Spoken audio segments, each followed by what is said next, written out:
We begin with an interlude scene. Following the events of Caspar's attack on Cog's Hollow and his taking of the Sensei, Tristan is wrought with what steps to take next.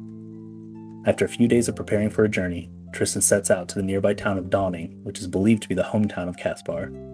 Arriving late from his travels, Tristan stops by the local tavern to rest for the night. After an unrestful sleep, Tristan raises sluggishly from the tavern bed. Washing his face and preparing his belongings, he heads downstairs to speak with the barkeep. Hey GM, I'd like to use Tristan's tavern skill from his Wayfarer multiclass to ask a question. Go ahead. Do any relatives or anyone who would know more about Caspar frequent this tavern? Yeah, so after, speaking with like the barkeep, maybe some tavern goers, you just kind of like ask around town. You probably do get a couple people that either like scoff or just don't know, but eventually you do hear of someone who claims to be his uncle. From the way people talk about him, he doesn't seem to have a great reputation, but they do lead you to a spot where he drinks frequently. It is the tavern that you're staying at, and they kind of tell you his routine, and they give you the name of Samuel Doran. After following this, waiting around, you eventually see seated at the bar this older gentleman, probably several drinks deep at this point, who you think to be this relative of Caspar, and that's who you see there at the tavern. Samuel Doran, supposed uncle of that betrayer Caspar. Tristan approaches the man and sits next to him, waving the barkeep to stop bringing drinks. Old man Sam? Shifting to stare directly at Sam, Tristan continues. I'm going after Caspar, to put an end to this once and for all. So tell me, where can I find him? Looking with a side eye to Tristan, he replies. That good for nothing. Go to the Weeping Grit. Looking back at the barkeep, old man Sam shouts. Keep them coming, you're good for nothing.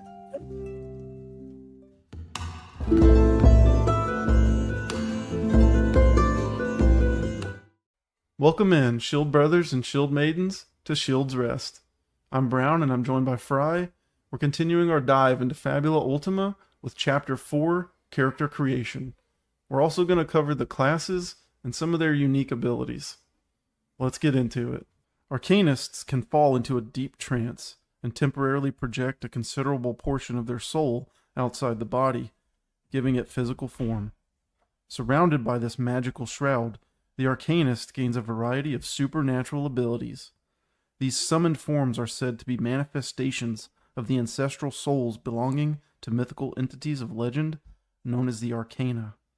In some worlds, the Arcana are even worshipped as deities. Arcanists can benefit from merging with an Arcanum.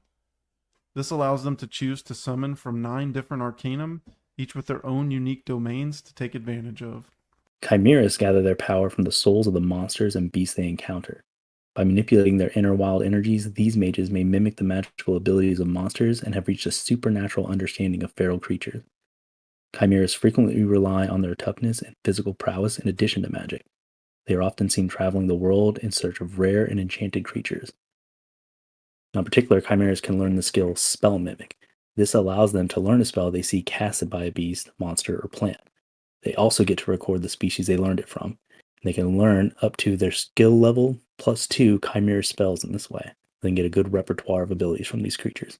Darkblades are somber and powerful warriors who hide a sorrowful past.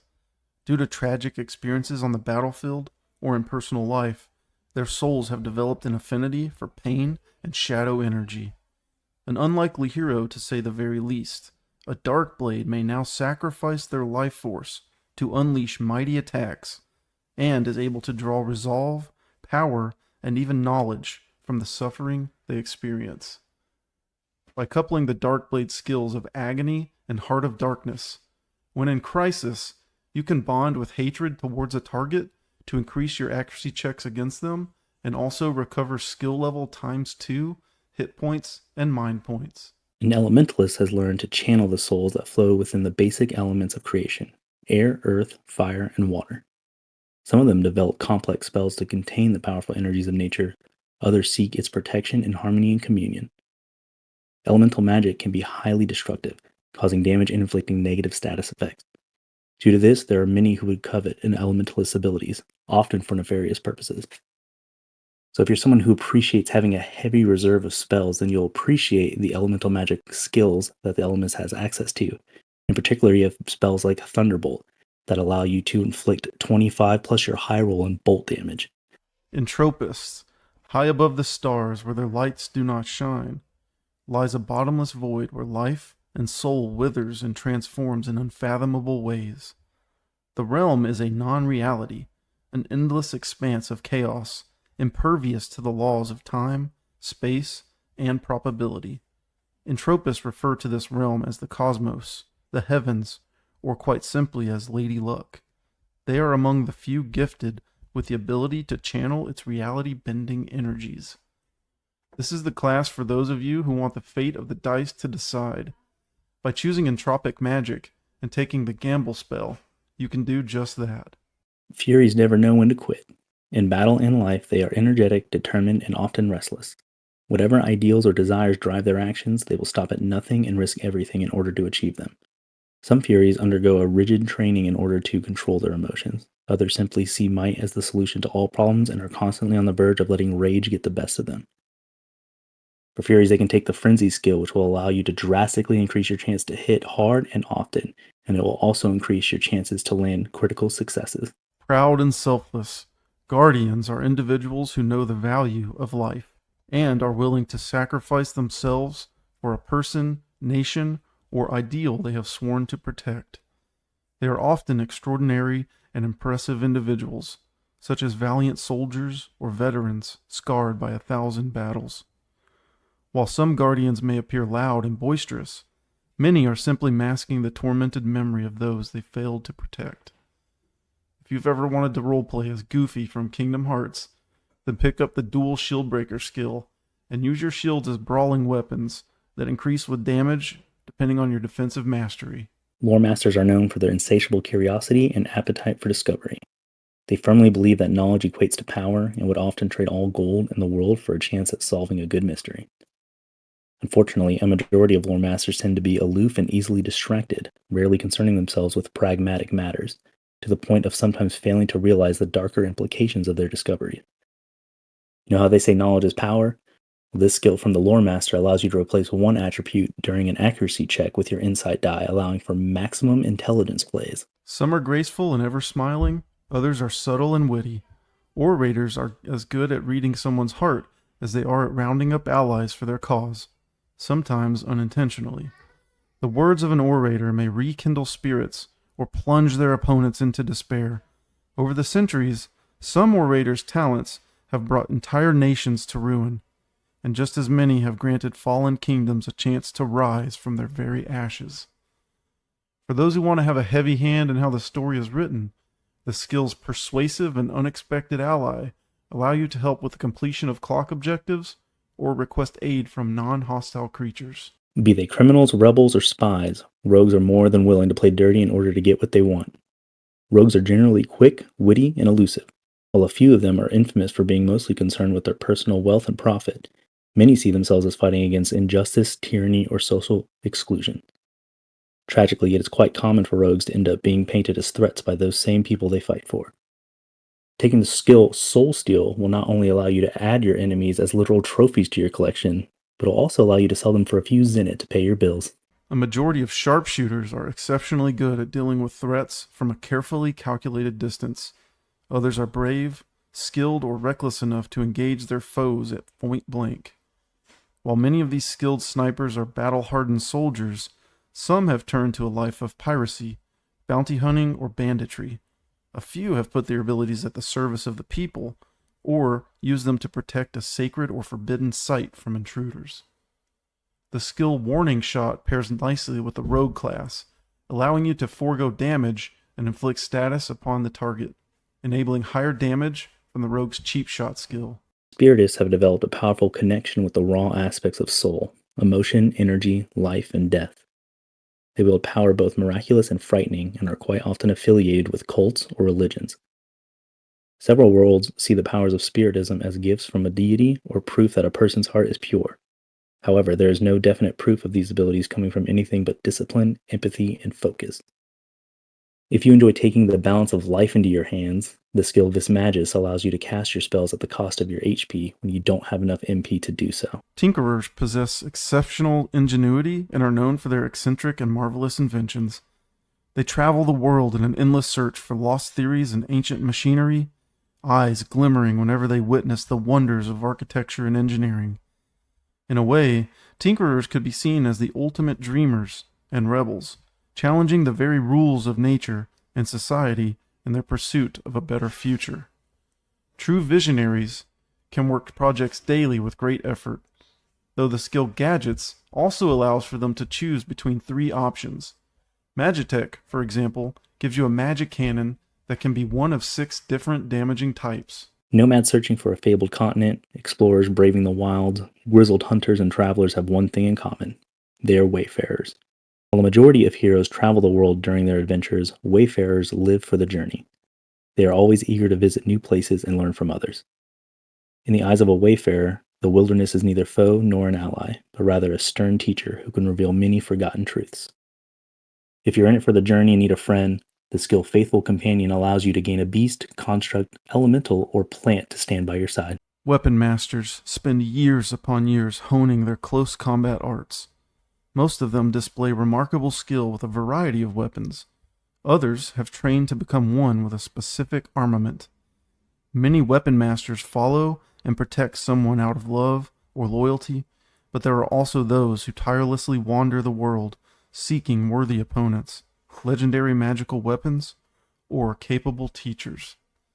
The skills Breach and Counterattack will allow you to break your target's defenses and also strike them back with even heavier force once they've hit or miss you. All right, so now we're going to go over character creation. We're going to actually build Tristan out here, as you can see on the sheet on the screen. We're going to be talking about the 8 steps of character creation. Just know that while you're going through these at your table, make sure everyone's involved, and also feel free to, go back. Don't feel like once you've set one in stone, you go on to the next step, that you're stuck with the decision that you made, right? So ever flowing, this just gives you kind of like a good guideline when you're starting out in creating your character. So with the first step here, we create the character's identity. So this is just a short sentence that briefly summarizes how the character sees themselves at the moment of the character creation. So Brown, tell us what we had here for Tristan's identity. Yeah, so just based off of the chapters and how the introductions and the story have been going so far, I chose the identity Fearless Protector of the Cog Heart. Now, Cog's Hollow is where Tristan is from and living in this scenario. And so, as we saw in the video, his main goal for right now is to protect the Cog Heart, which is the life of the town they currently live in. The next step of character creation is to choose the character's theme. Now, this is a strong ideal, emotion, or feeling that dominates our character's actions. So what do we have for Tristan's theme? Yeah, I think we saw him as a very justice-focused individual, and so we chose his theme to be justice. Everything he does, the reason he trains, fights to be stronger, all of that leads to a strong sense of justice, which helps him to, keep things right in the world. Third step is going to be either choosing or creating the character's origin. This is the place that they hail from. So this could be a selection that's on the world sheet in the world that you have created prior to this, or while creating the character, you can create a location that's not yet on the map and basically create that while you're creating the character. So tell us what we have for Tristan's origin. Where does he hail from? Yep, so this one's going to be Cog's Hollow. Again, we are playing under the fantasy setting of the techno fantasy. And so, as you can see, a lot of our things have mechanical cog-like names and settings to them. So Cog's Hollow is the name of the town that we are choosing to say Tristan is from there. All right, and then the big part of character creation, right? Step 4, this is choosing the 2 to 3 classes that your character starts with. So the characters in Fabula Ultima do start at level 5, and you must multi-class. You have to select skills from multiple classes, minimum 2, maximum at 3 at this level at the beginning. And you just, as you take your skills, you mark them down. You also get all the free benefits that come from each class that are listed at the top of their sheets there. Each class comes with about 1 or 2 free benefits there. So tell us about Tristan's classes, what he picked. Yeah, so I think it's no surprise, really. We're heaviest in Fury, right? We really like the Fury class. That's where he gets his martial arts from. He's a student of the dojo. We did bring in some of his skills and things, which we'll get into. But we did choose to only go to level 3 with Fury. That does give him the free benefits of a permanent hit point increase by 5 and also mastery for martial melee weapons and armor so that he can equip those. For the skills, since we took 3 levels of Fury, we get 3 skill points. We chose Adrenaline. As long as he's in Crisis, he can deal an extra skill level times 2 damage. So that would be skill level of 1 times 2 would be 2 extra damage when he's in Crisis. We also chose Frenzy, 1 skill level into this. It gives accuracy checks with brawling, daggers, flails, and thrown weapons. The ability to trigger a critical success if both dice show the same number, as long as that check's not a fumble. We also chose the skill Withstand. Whenever Tristan performs the guard action, this would allow him to be able to choose not to provide cover to another creature and instead recover HP, hit points equal to his skill level times the highest bond strength. He can also choose Might or Willpower and treat the chosen attribute as being 1 die higher in size until the end of his next turn. Then we chose Weaponmaster. We got to have 1 level in that. For example here, we also get the free benefits of another permanent hit point increase by 5. And we are kind of losing something here because we're getting that martial mastery for melee weapons and armor, which we already had from Fury. However, you'll see why we took Weaponmaster. Counterattack.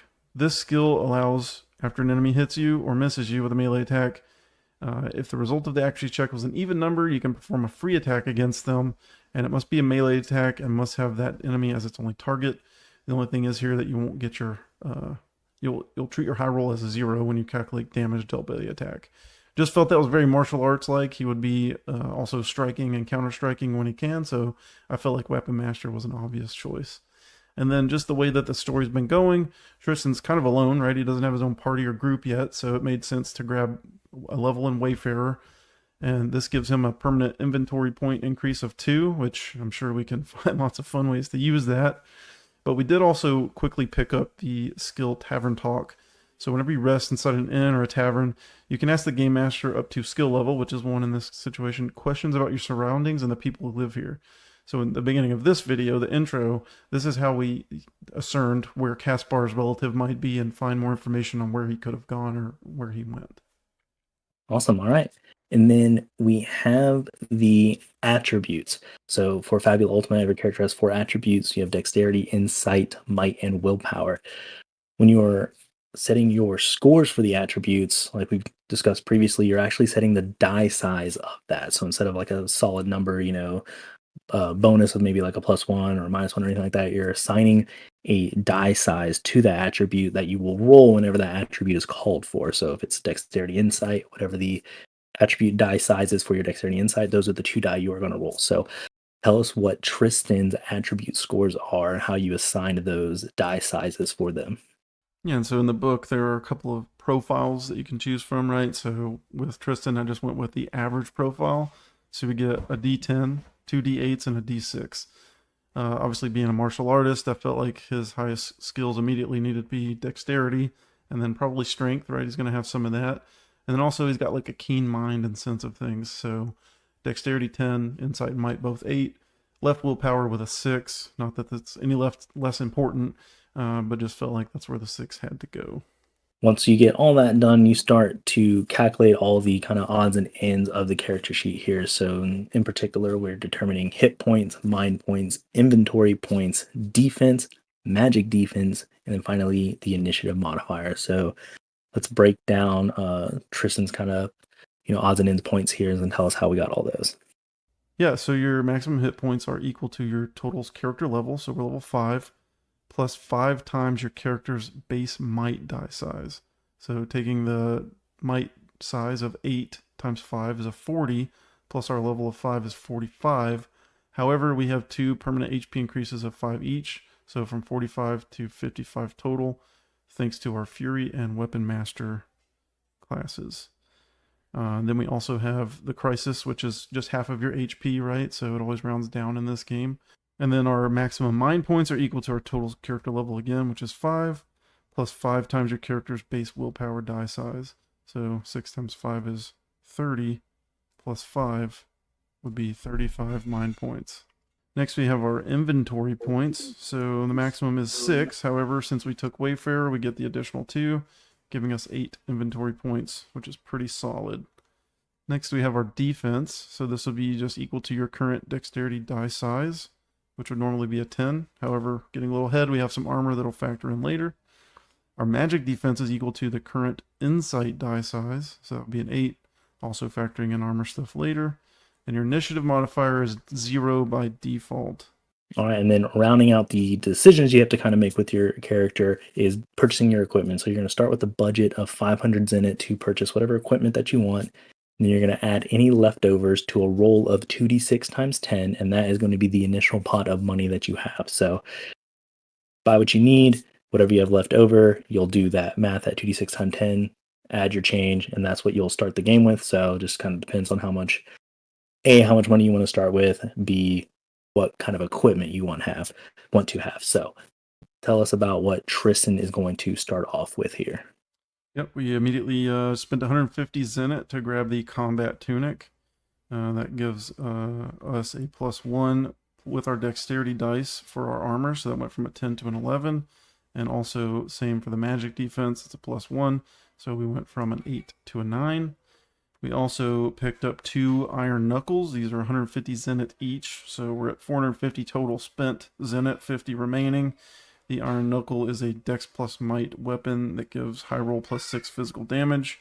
And I rolled a 9 on the dice to add another little bit of gold there, 90 gold. And plus the leftover 50 is leaving us with 140 Zenit.